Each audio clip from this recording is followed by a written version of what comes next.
so differently? Can you not just make a red ball that's a different colour of red, therefore more visible? I guess it's not just red or pink ball, is it? It could be, a new orange ball or a new lighter red ball, but they're surely. And someone else suggested LED seams, but you can see what they did. That's actually quite a good idea. I like that. I think that there's too much talk of this pink ball doing too much. I've covered quite a few day-night games in Australia. The pink ball doesn't do a great This is my point about. I'll say Yasir Shah, you got 100 against the Australian attack. What time of day was that, though? Was it? Well, to get 100, you have to bat. You don't just bat in the day. So is there a difference then? Because this is my point about yesterday. Is that we're talking about a pink ball at 4 o'clock and a pink ball at 8 o'clock. People say, Adelaide was all that final session. You want to be bowling in that final session, which is, when it's dark. So we're talking about two different things here. Stuart saying, the pink ball does too much. Is it doing too? Are we saying it's doing a bit more between 8 and 10 o'clock or 7 and 9 o'clock than we are between 1 and 6 o'clock? Can you tell me that the pink ball would have done more than the red ball this week? I'm not. The red duke ball does a lot. The red duke ball in English conditions generally swings and seams. You looked at yesterday afternoon, England was still swinging the ball hugely into the 70th over with the first red new ball. So I honestly think all this talk about the pink ball is I think it's utter nonsense. Well, the thing is, the truth is, we have the technology to prove that. You watch Hawkeye, which tells you this session the ball's swinging 0.02 more. All you have to do, and this is why I'm talking about testing, you put these under test under different conditions and you work out, okay, is there a real difference? How significant is that difference? If a player has to deal with the ball shifting throughout day conditions, 0.5% more swing or something, then you can handle a pink ball if it's doing the same. This is why I'm saying testing is important, because otherwise we're speculating. We know from what we've observed, like you just said, that actually we can mostly crack on with it. If people need a little bit more information, let's get it tested. But to me, without doubt, you can answer those questions. I think whatever the colour of the ball, if the conditions are like this, it's going to move around. In Australia, when the weather generally is a lot better, and you get hot days in Adelaide, the pink ball, it does very little. It's just a good batting day. If the clouds go around, and there was, you go back to when Jimmy Anderson whipped through Australia that evening with the pink ball, what happened? The clouds came in, it was a bit overcast. Jimmy Anderson took advantage. That's cricket. That's what happens. Get used to it. I mean, it's been happening. How long have you been watching? 50 years, Simon. All it happens with the white ball. In the T20 game, if the lights come on, it's moving. I just think all this talk, it's almost as if, you find a solution, but there's too many. You talk about all the changes in the game, Simon, and you're absolutely right. But there's not a great deal of change. We've had day-night Test match cricket. Talk of 4-day cricket. We've tried a couple of those, but Test match cricket is like this piece of furniture that no one's really willing to do much with it. It's the one format of the game that for many, many years, since I have played, since I've finished, it's always been the talk, Test match cricket's dying, the crowds are getting less. It's the one format that we need to just be a little bit more radical with. The leagues coming into play, which is great, but it's still the one format that over the course of the summer, which has been Test match cricket, we've been walking off the pitch. Whereas in T20 cricket and 50 over cricket, you wouldn't be doing so. Absolutely. You'd be playing on. And why is that the case? So why is it in 20 overs, when they're still bowling at 90 miles an hour, and you can still bounce players? 50 over cricket, exactly the same. Why is it? And is it just the ball, and the white ball makes it easier for the players to see? That is where Test cricket has to look straight away. Get a ball that you can see. And if it is weeks like this, no, I'm not against, in conditions that it's going to be bright, you use a red ball. This week you come to Southampton, and you look at the forecast and it looks gloomy all week. You know what, we used a pink ball this week to make sure that we do get as much cricket as possible. Here's Julian Anna, actually, people joining in all the time. Perfect solution by Michael Vaughan. He says TV has to put pressure on the ICC. Hope it happens soon. But my point is, and I do take your point about this idea of switching. I mean, it's quite a radical solution. If it's a bit left field, you switch with the ball that's the same age as the one you're using. Why is that such a problem? Why would that be such a problem? Well, I just think it'd be so inconsistent that you're potentially going from a pink ball at 6:05 to going back to a red ball at 6:30, and then potentially back to a pink ball. And why does that matter? Well, I just think, how are you going to get the balls in the similar state to the overs that you were bowling with the red ball to the pink ball. Why not just start with a pink ball? Why not just play Test match cricket in weeks like we saw? So we trust the forecast. We basically trust the forecast. Well, if it's a gloomy, if it's in England, you know that the conditions are potentially going to be gloomy for the week. Why not play with the pink ball? Is it that much of a radical kind of manoeuvre? You know, the players will not like it because it's slightly different. Yeah. But you know, the most important thing is that we get cricket played, and that's the most important aspect. Absolutely, totally. I mean, but my point is that we have cricket does embrace change, and enormously has done, and it hasn't really diminished the product at all. I just think cricket is actually so much more vibrant and exciting now than it was when I started watching. But one of the you know, and this has been the talking point all summer. But you know, if you look at the white ball game, there's been so many rules changing in 50 over cricket. You know, you got 20 over cricket, which has been a revelation for the game. We've then gone to 100 ball, T10, and now there's this 8-a-side tournament in South Africa, 3 teams playing against each other. This is the format that needs the help. This is the format that actually we need to sit down and go, right, we have a massive issue in Test match cricket, and generally it's issues like yesterday afternoon. But we should have had another 30 overs yesterday, no question. We should have probably had another 15, 20 overs on day one. You know, so that's 50 overs that we've lost in the Test match that should have been played. I mean, I think we have changed Test cricket a bit, but I take your point. A lot of the innovation has been around, I suppose, white ball, one day short form cricket. But I mean, there's been a lot of innovation in Test cricket as well. Andy, what's your point? Well, Paul Dean suggested something very similar to what Michael was saying. How about the umpires decide at the start of the match if there's a significant risk of bad light, declaring it a pink ball game? So you just, you trust the weather forecast, which is generally more reliable than they were 10 or 20 or 30 years ago. This from Mark Gray: my innovation would be less innovation.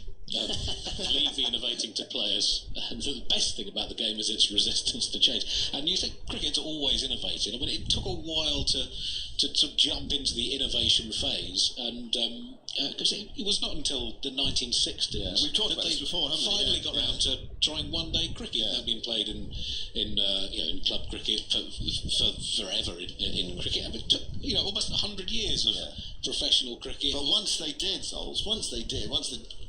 genie was out of the bottle, there has been a lot of change. Yes, and I mean, we were talking about this on or off earlier in the series, but we look at Test cricket in the 50s and 60s, before one-day cricket came in.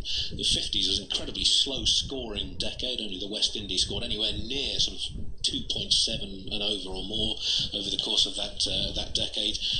And in the 60s, a ridiculous number of draws. England had, I think, 34 draws in 47 tests over 10 winters away from home. And Test cricket was basically dying then. So that process of innovation that sort of really began with the introduction of one-day cricket domestically and then internationally has probably saved the game. But you think about the Kerry Packer era as well. I was saying to you earlier today, and the colourable clothing, the innovation from just the whole entertainment value of the game has most probably laid the foundation for all these formats, the T20s, the T10s, etc. And I'm sure that would have seemed radical at the time. I wasn't really watching the game, but I watched the documentaries, and I'm sure it had, as the lights just get plugged out, that's not a good sign. That means people really don't fancy it today. Well, just saving some electricity, really. Saving some electricity. But you, again, I think these are snowball effects that you got to put in. One thing I would say that frustrates me more, though, yesterday why I was most annoyed, is I feel there are little tinkers within the game that can exist now without radical change. Yesterday, if they would have offered it to Rizwan, who I said ran down the ball before and smacked it, and said, well, are you seeing the ball? Our judgment says it's a little bit gloomy. What does your judgment say?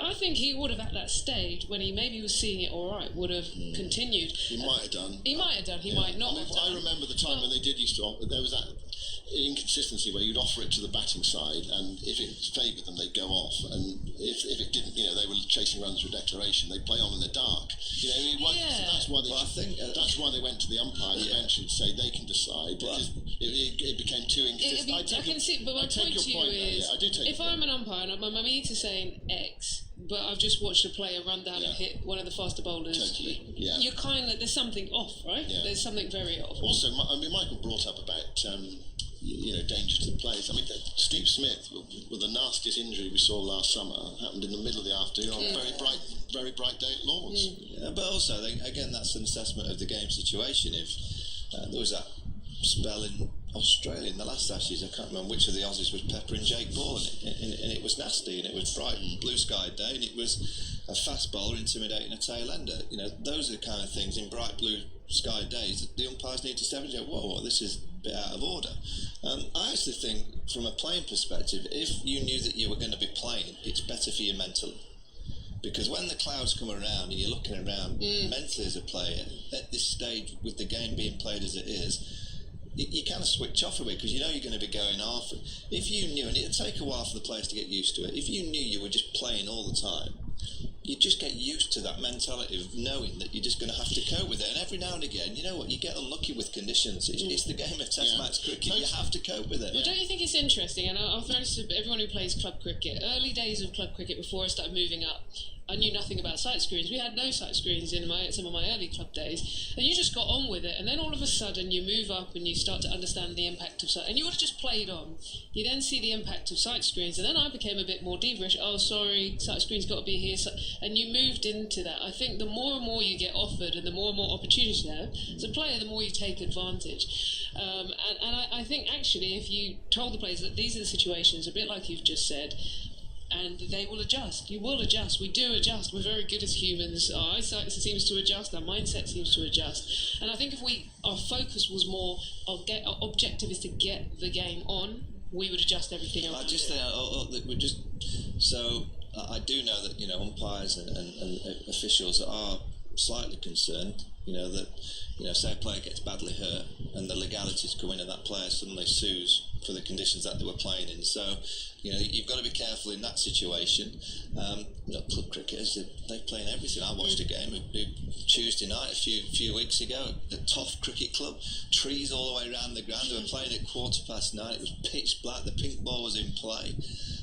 Could only just see the pink ball lads. And just get on with it. I mean, it's all right, lesser standard, not as quick, but there was bouncers being bowled down. You know, that's the game of club cricket. A bit of mizzle in the air. It was fizzing through. Again, it's hard to compare the both, but there's so many cricketers that play in conditions that are so much worse than we see test match cricket walk off the field. Yes, Paul Brown. So much money involved, and being in the entertainment industry for listeners and watchers enjoying. Why can't cricket move with the times? Why can't it not start at 9:30 or 10 a.m? Starting at 11 is almost halfway through the day. I've done 6 hours work by 11 a.m.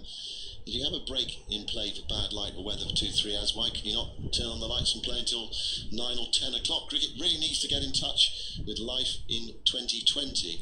Well, that'll be to do with television as well. Yeah. So you schedule, 11 o'clock starts for the week. That's the position that you've got on that channel. I guess more and more these days with specific channels for cricket across the pay-per-view sector, maybe that is a way of potentially improving the game. And you could start at 10 o'clock tomorrow morning rather than 11 o'clock, but that's something for the powers that be at all the channels, and also the ICC towers need to look into. So they do that overseas, don't they? They have variable start time when there's rain. And also, I think they used to add on more than the extra half hour we now have. They didn't used to dock overs that have been lost due to slow over rates, dawdling, and the various other ways of decelerating the game of cricket that cricket is. Andy, I'll ask you, I know you're very passionate about this. It's all right. What's coming up with what's your solution for bad light or for general state?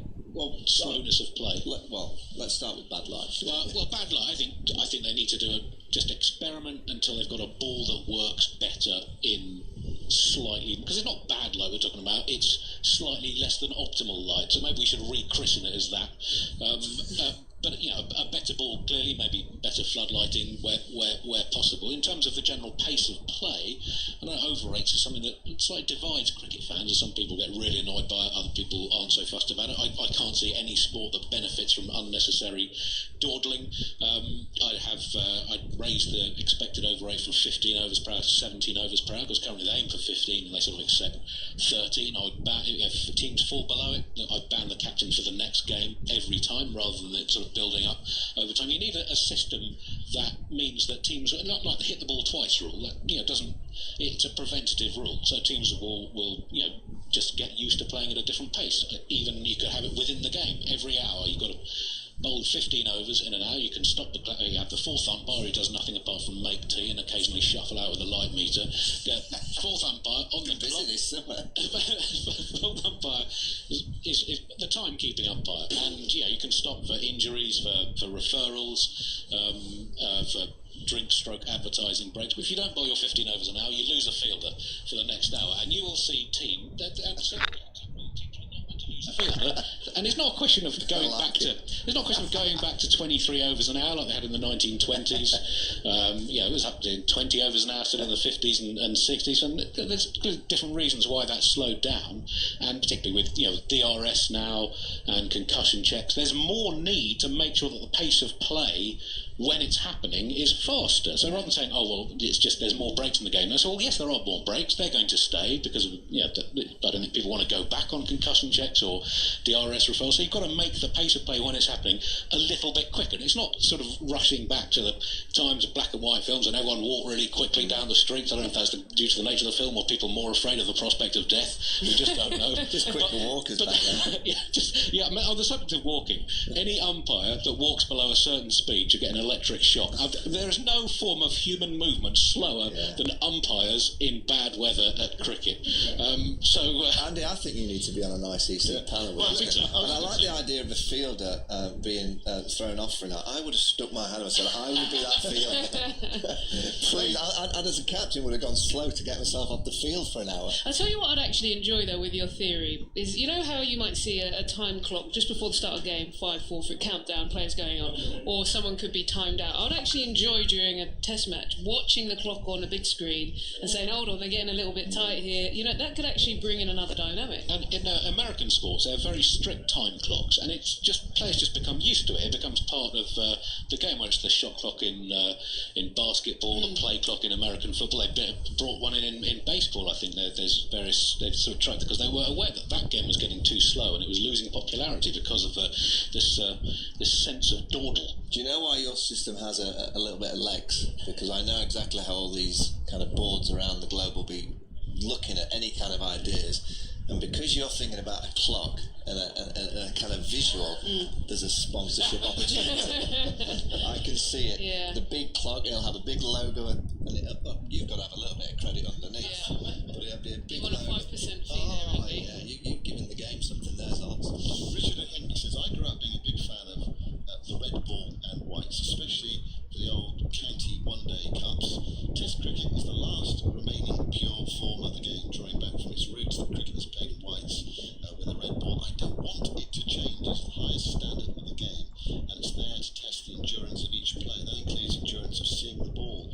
Keep it as red. I think that's an interesting point, Richard. There are things about the game, because you want to keep the fundamentals. Yeah, we love Test cricket. We had that game at Old Trafford last week. It was a tremendous game of Test match cricket, wasn't it? And that's what you want to keep. But I think the problem is that if we don't play, the modern era, if we don't play, like yesterday, today, if we don't play, people are going to switch off from it. It's going to lose its popularity. So we sort of have to adapt. And my point was at the start was that we as a game have adapted. I was thinking a little while ago, but I was worried about the hate mail I might receive. But the easiest solution would be to change. You're never going to do this in Test cricket, but change the colour of clothing, and you've got plenty of options for the ball. I'm never going to suggest that. But it is interesting how.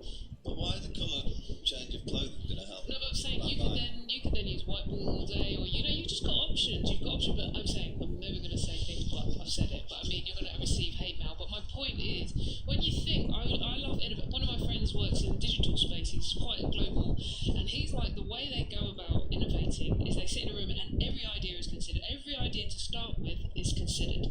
Then you go through, right, let's test, and then you look at how technology evolves and the process in which they go through their thinking. Throw everything. You wouldn't. What's interesting about this is, let's say you were in an innovation space. They have innovation sessions. I've done one with him. You might just go, right, change colour. It doesn't mean you're going to change the colour of clothing, but you just throw it as a consideration. Right, let's throw another consideration. Let's throw in Simon's colours. And you just throw it all on a board. And what I find interesting is we are not prepared to even throw them on a board. It's like we shut down the thinking process before we actually go through it. So my point is just, I think with Test cricket, we're so fearful to even throw things out there that we get scared of making change. Whereas actually T20 cricket, we think, oh, why not? Let's try 100, let's try this, let's try that. Well, the one format that's a massive success has been changed. So we've now got 100 from T20. As the game of cricket, Test match cricket, one of the downfalls, if you get a week where a batter team hits 550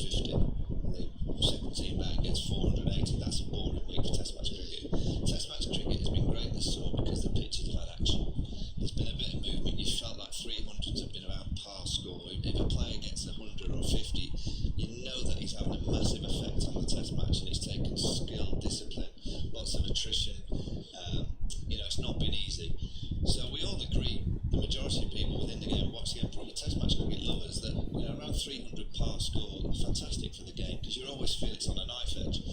Now, the pink ball, if it does a little bit more, you will get to those kind of games. You know, it will be a test week where you know that 253, like this week, 2-2, 3 for 9, Pakistan are right in the game if we can get out there and play some cricket, because it's been difficult. I think this week it's done too much. Personally, I think that it's a week where you look at the pitch and the conditions, you think, oh, it's been a little bit too much in favour of the ball, so there's a balance. Old Trafford last week I thought was absolutely perfect for cricket. You know, you just had enough there, you played nicely, you got your rewards, you had to work hard against the new ball, got in, you could capitalise, a bit of spin there as well, which is important. And I guess that would be a slight concern that if you went to a pink ball, would the spinners play a big part? Well, I've seen that Nathan Lyon's had quite a lot of effect with the pink ball in Australia. So they say that, and Nathan Lyon was talking to me about gripping the pink ball. It's a better ball to grip than the red ball. He just thinks he can get more of a finger around it. So I just think that you know, the talk of all the different kind of innovations, it really is down to this innovative group. And I'm sure the ICC have one, I'm sure the ECB have one, all the boards around. They have to get together and try and create a solution that helps the game out long term. I suppose one of the issues is that, I mean, bad light is often a problem in England, but it's not necessarily a problem elsewhere in the world, not as consistently as it is in England. Okay, it is towards the end of a day's play in certain parts of the world, especially if the day's play has been quite slow. But you know, my mind gets back to that. One of the most remarkable test matches I think I've ever seen in Abu Dhabi, where 500 played 500 in Pakistan, and you know, then it got really exciting on the last day. It got really exciting on the last day, and about 20 to win, about 4 wickets left, and that was the end of the game, because you know, even though the lights were on. And to me, that just seemed the most ridiculous, one of the most ridiculous things I've ever seen in international sport. There was an Ashes game, wasn't it, when England won the Ashes at the Oval? Were you involved in 2005, of course, when the crowd cheered when they came off for bad light? Yeah, that was when Lyon was absolutely right to go off. A good old 205, yeah, don't take that. Yeah, 2015, I think Michael Clark declared, didn't he, and set another target.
coming up, and we want you to ask him questions, which he will answer. Can I bring something to your attention? The covers that are on, so you have the hover over the 22 yards, and then you have the kind of wings of the hover that kind of spread out across the square.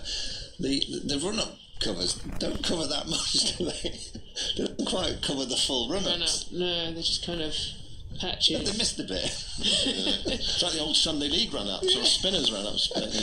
Mark Wood be all right. His old run-up, but he's not playing. Does anyone look at covers, and just think they look so old school? I mean, a hover cover obviously is maybe much more modern, but do you not sometimes just come out and think, really, the way we protect our game for 8 hours a day is with a bit of plastic? Yeah.